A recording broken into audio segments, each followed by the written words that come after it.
Shalom, Shalom Israel. First and foremost, I want to give all honor, glory, and praises unto YAHAWAH, Hashem, YAHAWASHI, Hashem, Ruach Kodash. Double honors to the elders and apostles of Great Millstone, and Shalom to the mighty Akim, Wathim, who are diligently waiting to be delivered from this final captivity, as well as a speckled bird that may look like the other nation, but are actually Yasharallah. This is Brother Kawakab coming at you with another lesson. Today's lesson, I want to be going into this whole, this one video. Oh shit. This one video where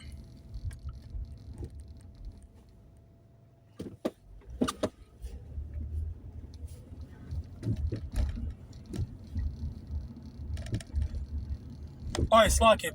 Basically, I want to go into this one video where this one brother had done a lesson on this Edomite looking woman, alright, that was basically talking about the race doesn't matter and stuff like that. And you know, the thing I'm not really going to talk too much about this. I've been talking about this a lot lately, but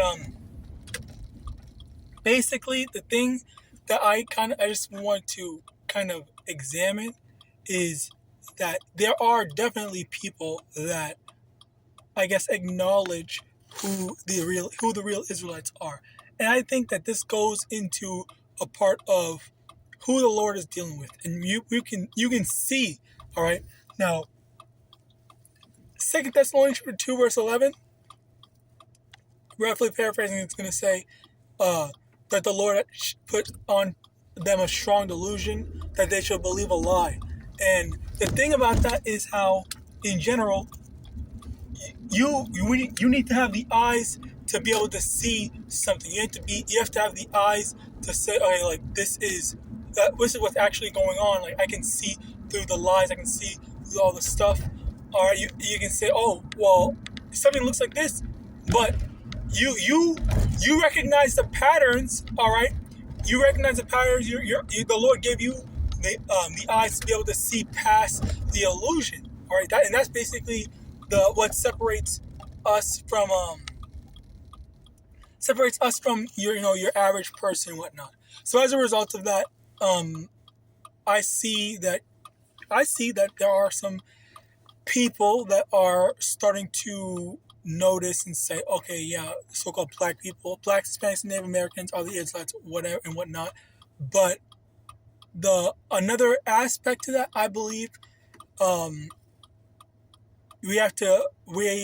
aspect to that is how, in general, like this is basically, because I'm not the super expert, but it's basically a matter of like the people that are opening their eyes, they are also Israelites. Because even if someone that looks like a so-called Edomite, Ishmaelite, or whatever, we as Israelites, we cannot discount someone and say, or disqualify someone and say, oh, this person has white skin and whatnot, so they're definitely Edomite, they're definitely this, they're definitely that, or whatever, and stuff like that. You can't be talking like that, because at the end of the day, we don't know if we are even saved.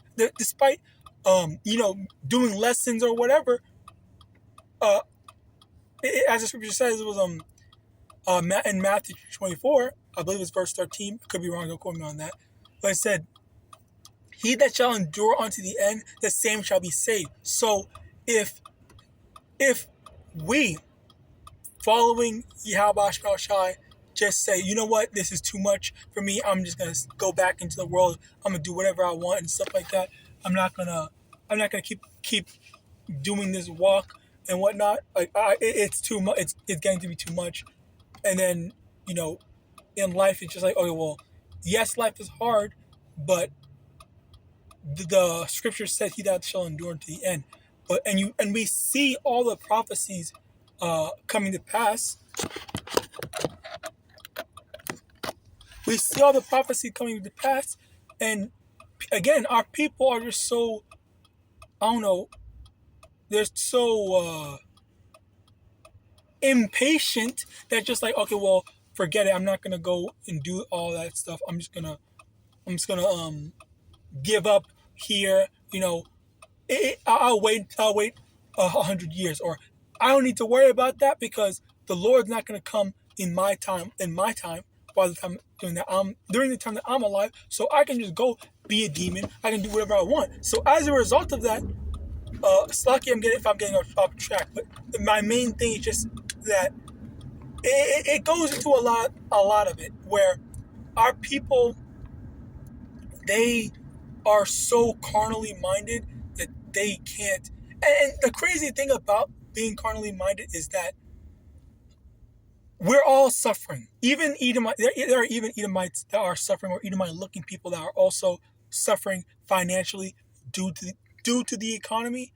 And for you to just disqualify someone based off their race, based off their not race, their appearance, that is ridiculous. All right, and the thing is that there are so many people, because one of the women had said, "Oh yeah, I grew up homeless and stuff like that." Well, it's like, well, who's to say that she didn't grow up with even more?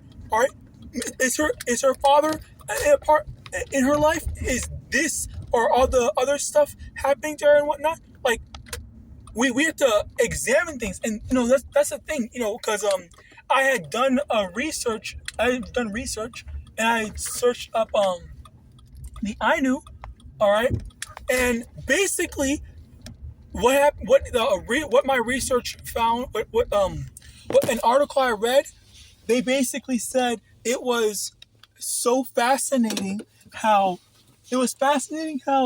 the Ainu basically suffered all the things that the Native Americans suffered. All right. So how is it that prior to their interaction, the Japanese people's interaction with the Americans, how is it that they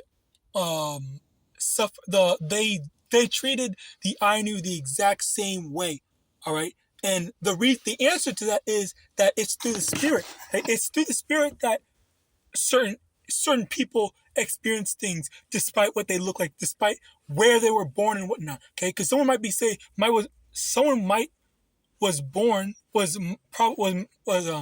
someone could have been born in a white neighborhood, so-called white neighborhood. Someone could have been born in the ghetto. Someone could have been born whatever. All right, and yes, their appearance might have shaped the way that they were treated by others, but their spirit at the end of the day, it speaks to the type of person that they are. So if they are, and I'm not saying that Israel is blameless and perfect and all that stuff, absolutely not. But if Israel, all right,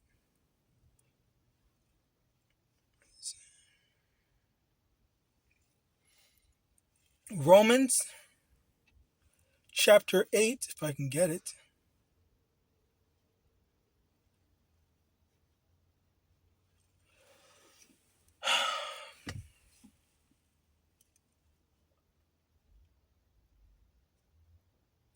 Romans 8, verse 16, the Spirit itself bear witness with our spirit that we are the children of Yahawah. Let me also get this.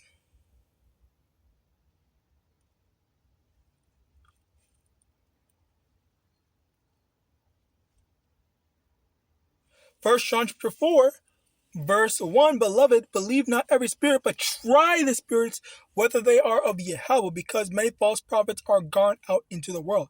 All right. So basically, the spirit is what determines, but we can't see the spirit because the spirit is a part of the things that are not seen. All right. So as a result of that, you can't just say, "Oh, this person looks like a white person and whatnot. It's going to disqualify them."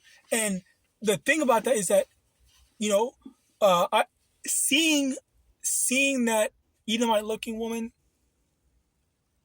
basically talk about, "Oh yeah, we're Israelites, we're this, we're that," and whatever, saying the wrong name.